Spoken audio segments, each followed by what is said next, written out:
Edward Richtofen, Project Janus, Cloning Clinical Study Report. Addendum, December 23rd, 1987. Not now, not so. Do not look at me with those big brown eyes. You cannot possibly know how I feel.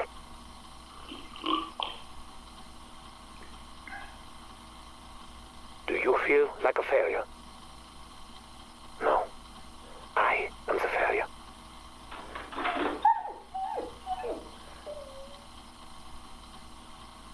When my son died, I was not there. I did not see the body. When Modi told me the new clone experiment had been successful, I was eager to see him for myself. That was foolish of me.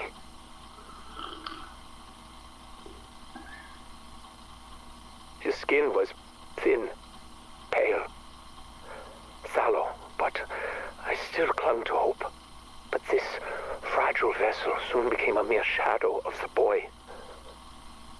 The soul I had hoped for, but still I needed to be with him, the way I was not there for Sammy. Over the coming weeks, every visit to the nursery brought more pain for both of us. His blood vessels began hemorrhaging. His muscles and tissue were rupturing. After 14 days, he was no longer even recognizable as human. It became clear that euthanasia would be a mercy, and I gave the order. I do not know what to do next.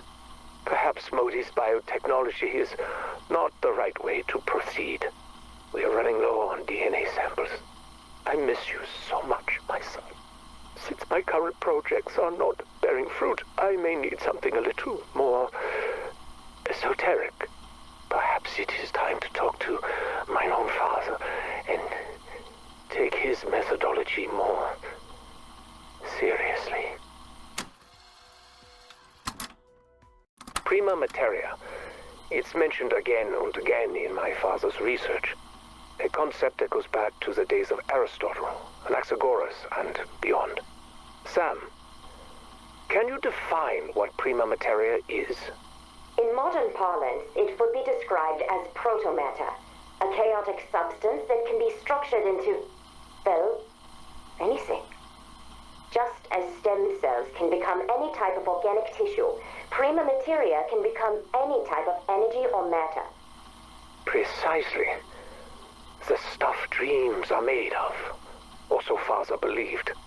Well, he also believed in alchemy, demons, and magic.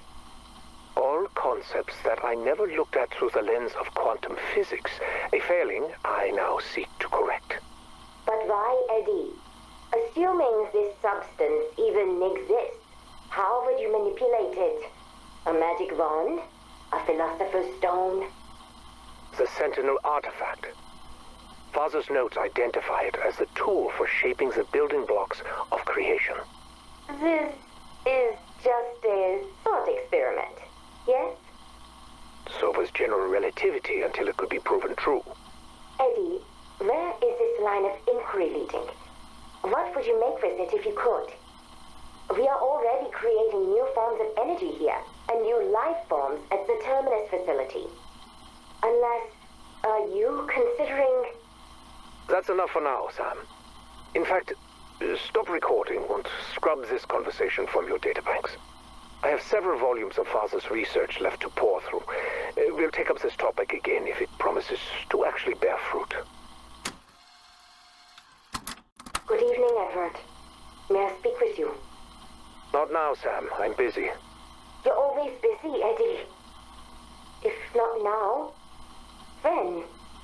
What do you want?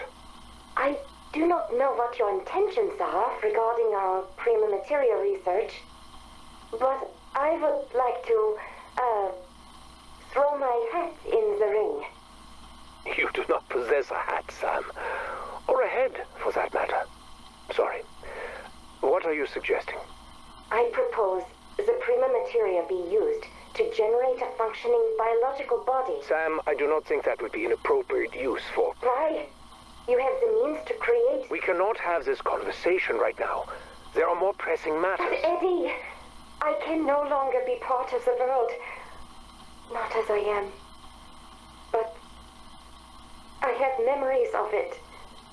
I feel them like a phantom limb. As I am, I cannot experience the world as I remember it. The memories I make do not match the ones I have. I am two separate beings, at odds with myself. I exist in darkness. Sam, Please, Edward. This is not a life. Enough. You must learn to be content with what you are. You will never be anything more. Sometimes I do not know what to believe. I remember little of my early years, but I do know that the man who raised me was Gabriel Kraft, my father. My memories are indistinct. I was not always a good listener, but he told tales of magic, superstition, and demons. I wanted only to believe in science, in fact. But now, having learned of the existence of his so-called prima materia within Colton Hall's liminal spaces, I may have to reconsider my rigid viewpoint. My rules. He spoke of how prima materia could bring and create life itself. However ludicrous this idea may have seemed to my younger self, at this point, I feel further research is warranted. I will lead this endeavor personally, enlisting only trusted associates to ensure the program does not spiral out of control. It would also reduce the risk of us compromising the security of our work. After all, you never know who or what may be listening. Especially as I think there may be something more significant about this house. Something beyond even my understanding. Perhaps even beyond my fears. I am troubled. My attempts to locate the Sentinel artifact have thus far met with abject failure. Obstacles are to be expected, especially when dealing with family matters. But at this stage, I cannot help but wonder if some of these obstacles are ones of mine own creation. I would give anything to be able to see and talk to Samuel and Mary again. I wish my father felt the same toward me. But instead, he has rejected me, disowned me. The stubborn old fool believes I am embarking on a misguided and dangerous path. He dared to suggest that I have drifted beyond grief, beyond depression, and into mania and obsession. Shame on him. I would have thought that his own personal loss would have helped him understand, but no. When I grew up, he would ramble incessantly about his beliefs in the occult. But as soon as I finally showed interest in how it could help me, I was met with more resistance.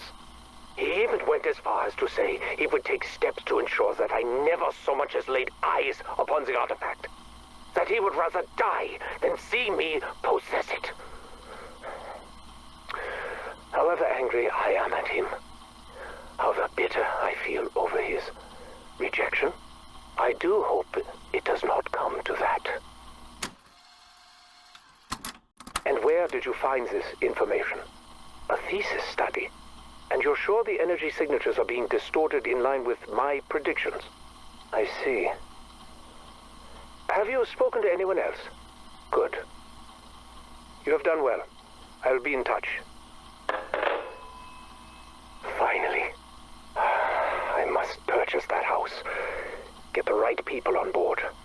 All that searching, and it was on my doorstep this entire time. To think it would be anything more than a derelict fire trap.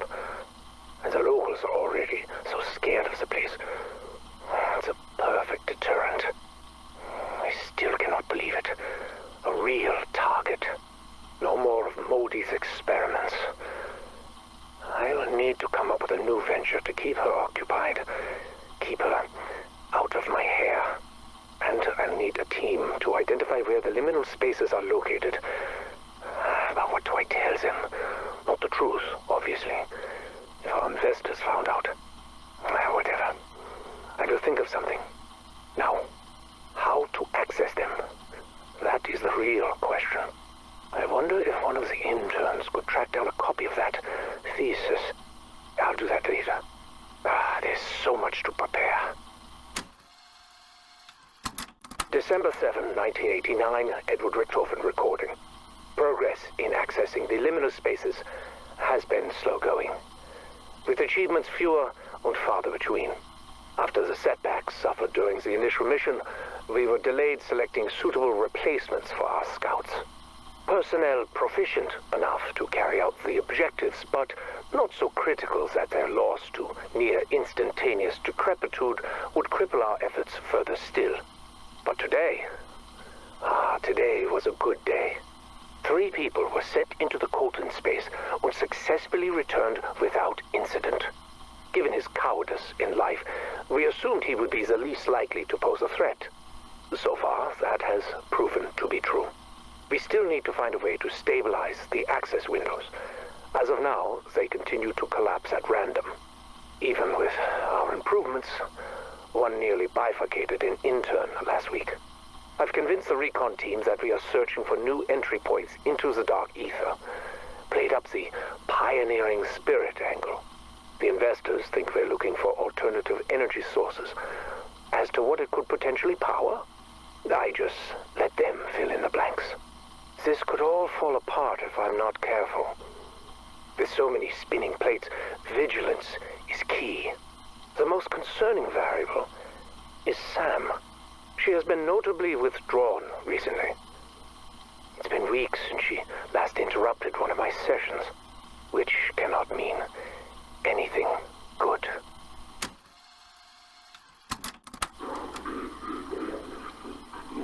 This is John Blanchard reporting my preliminary sweep of Liberty Falls since the loss of our strike team. It doesn't look like planet Earth out here. Something is taking over. The air is heavy, almost corrosive. It hangs on everything. I feel like I'm choking just standing in it. I can barely think. Liberty Falls is gone. It's a boiling pot of chaos. We have to stop it from spilling over. Fucking panels.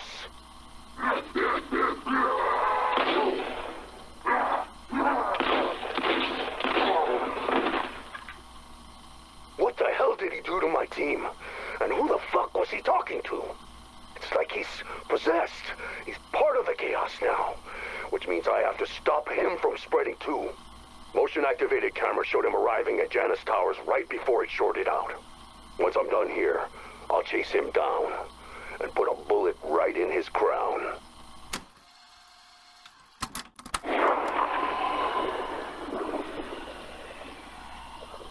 He came to me again, my friend, my benefactor, my salvation. Time is strange in this place. A moment ago, I was in the church. A moment ago, he was here with me.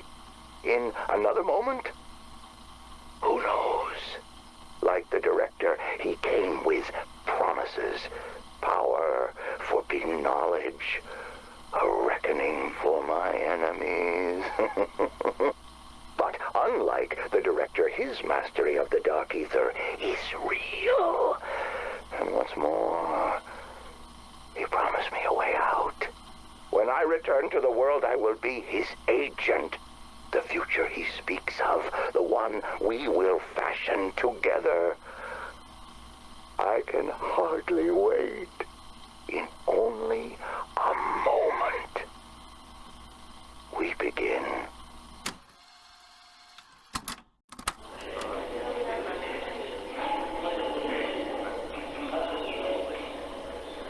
Attend me, brethren. With this sacrifice, we conclude the second rite. The glorious hour of our ascension draws nigh.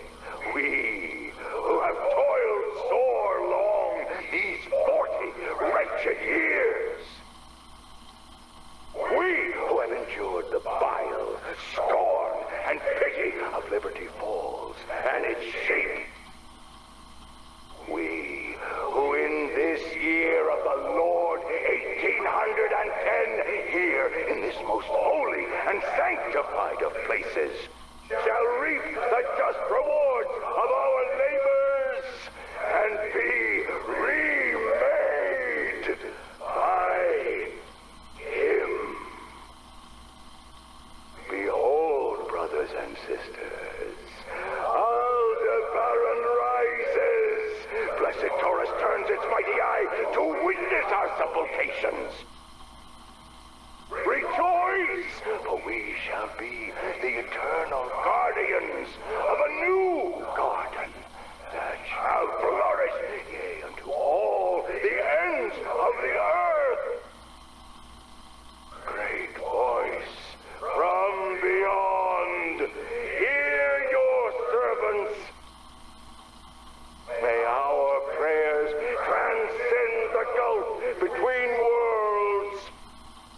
PhD thesis research log, recording 5, February 4th, 1979.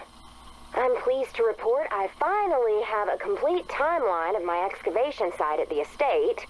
No thanks to Patty over at Liberty Falls Archival Library, who gave me the runaround for weeks due to her record mismanagement. Bless her heart, I was able to retrieve what I needed. So, 1770, Josiah Shem takes the land from the natives with brute force and builds like crazy. He procures hundreds of followers who, along with himself, all mysteriously disappear in 1810. Oh, note that I will be conducting a separate and thorough deep dive into Shem. 1815, a descendant of a president is gifted the house. Over the next 100 years or so, a slew of fat cats snap up the house, most notable, a steel tycoon. His campaign against a labor union got him murdered in his bed by an angry mob. There's also this bootlegger, Fats Malloy, whose party got shot up by the feds in 1923. The place has been empty since the mid-70s, when nuclear plant owner Sam Colton was assassinated by the widow of his dead employee. Now, people say this place is haunted or cursed. I think big houses attract rich assholes, and sometimes they get what's coming to them. However, Shem and his flock disappearing, that one does give me pause. Tammy Lundberg, PhD thesis research log, recording 84, July 16th, 1980.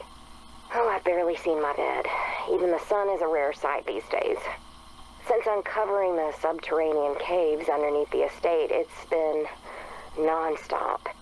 I now know those caverns are why Shem pushed the natives off this land. They were communing with something down there. He believed, and I concur, that this is a place of power. Where that power comes from, I can't yet say. My instruments react to the energy down there, but they tell me nothing definitive. I've also uncovered that Shem was a very charismatic zealot, promising his followers immortality. Said every snake oil salesman since the dawn of time. I'm quite certain those caverns hadn't been disturbed since the 1800s. There was no vandalism, no evidence of vagrancy, not a trace of the modern world. There is clear evidence of ritualistic ceremonies, not satanic, something else. I can't deny I do feel something tugging at me when I'm down there.